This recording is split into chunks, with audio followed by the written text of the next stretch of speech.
photographs were selected based on how they would look together visually and within the theme of light and darkness. So 3 of the pictures were taken during COVID, the closing of all the fashion shops and then the reopening of the shops. And it's an essay that I've been working on for a couple of years now that started about 3 weeks into the COVID pandemic closure of all the shops, the fashion shops and all the stores in New York. So the first picture up here is New York, Madison Avenue, and that was shot at J. Mandel's shop on Madison Avenue. And normally that shop has fabulous dresses or gowns on the mannequins. And the day that I was there, I revisited several times.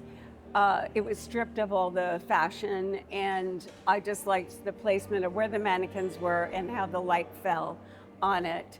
And I've returned to that place a number of times, and now it's completely empty and it's for lease.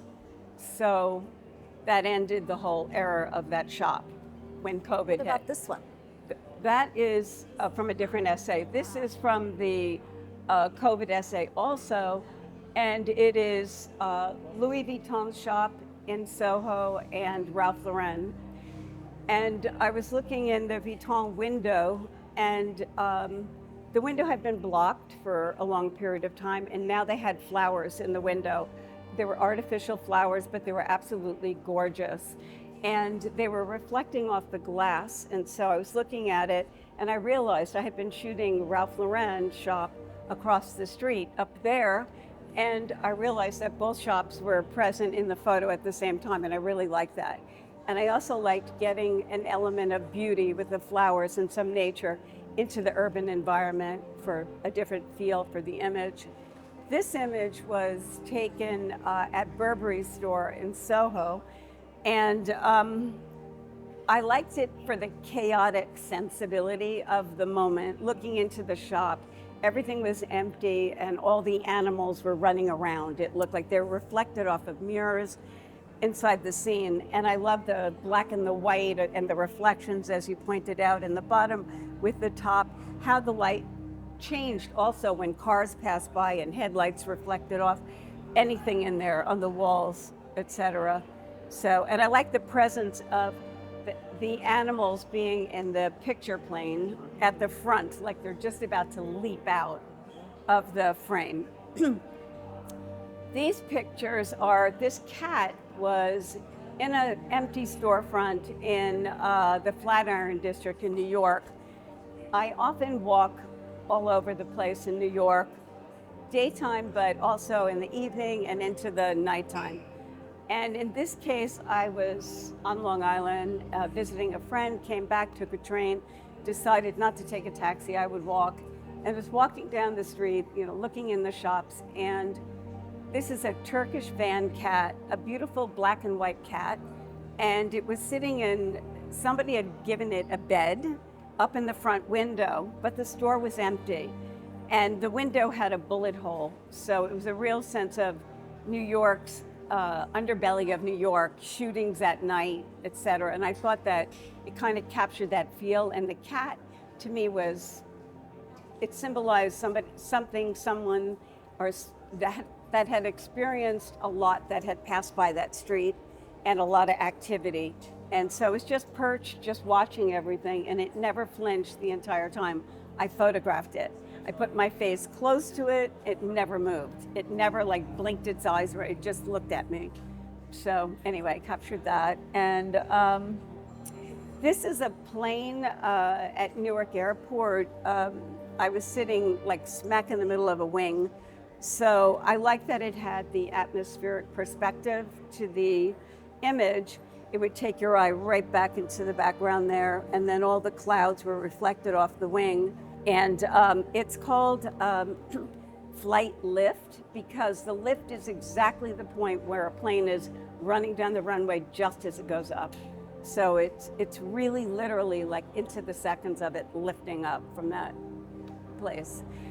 This photo here is a self-portrait, and it is me walking in Paris in the art district, looking in the windows of an art gallery. And it's, I was looking at a drawing of by a French artist, Jean-Baptiste Chouet.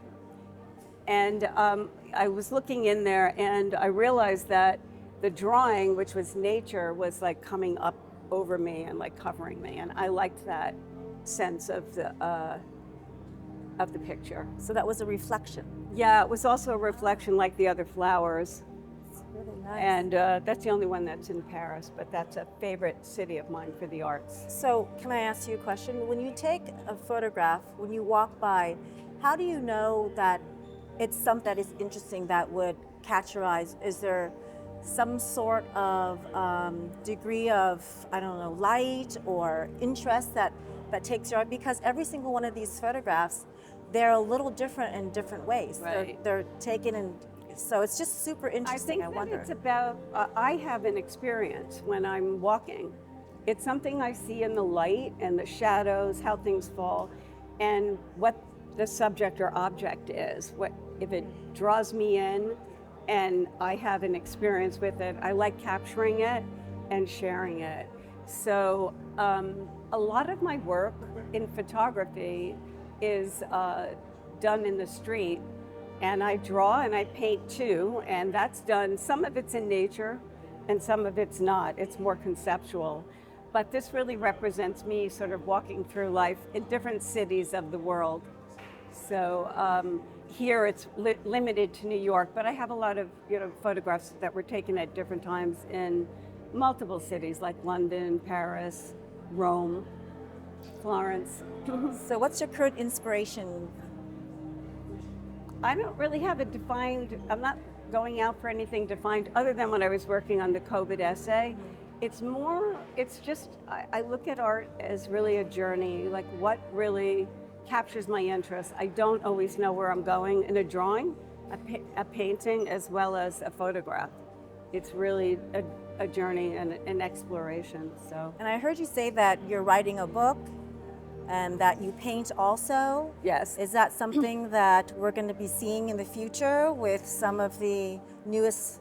Yes, the photographs from the COVID essay, I planned on gathering more and having a larger group of images for a show and also for a book. So I shot the COVID essay two different ways. One way was editorially, more for magazines, and then I shot it more documentary, black and white, for myself, more art style photographs versus the editorials style. So will we be seeing some new artwork coming out in the near future? In terms of photography? Photography or paintings? I have been doing for decades, and I will probably always do photography. It's just a second nature to me, and I started working in mixed media with my own photographs in the last couple of years. So that's something I plan on continuing. So you have many, many photographs I see on your website and what you have. I mean, yes, I do. Is there one that is particularly favorite to you, and can I ask you why it would be a favorite to you? It's that one right now. Is it? It's a self-portrait because of the drawing and because it's Paris and because it's French art. That's really meaningful to me, and I want to spend more time in Paris and in France and really kind of revel in the art there and work on my own pictures, whether it be photography, drawing, or painting. So where can we find your beautiful photography or artwork? Well, you can find it on my website, which is my name, www.pamelahassell.com, or you can do the @ handle and my name, and you'll find some of it there, but some of it is not shared until I actually have like a show or something to bring it out. I don't want to put everything out all the time, so it depends. Yeah, so I heard just one of the people walking by that they can purchase these artwork. Is that true? Yes, you can. These are limited editions, so they were printed here in Florence by Centerchrome, a photo lab in Florence. So they're a limited edition, just these particular pictures. I see. But I also work with a lab in Los Angeles called Digital Fusion, and they've handled limited editions for me too. And this picture is up on the Artsy website right now. Artsy. A-R-T-S-Y website. Yeah. Okay. Yeah, I love this, and I'm sure a lot of people will want to know where they can find your art. Well, that's fair. Yeah, so, well, thanks so much for letting me know about this. I really just absolutely love it. I would have to say the photograph of the flowers is my favorite, and Oh, thank you. but I still can't get over the monkeys. I It know, just the feels like monkeys. the monkeys are still moving, although it's a still shot. Right. I But think it is one of the beautiful. highlights for me at the Biennale was to see small children come over and like react to the cat and react to the monkeys. And I realized then that that's really what I want. I want children to, people of all walks of life, to have a relationship with the things that I see and share. So that's important. Well, that is so wonderful. Thank you. You're welcome.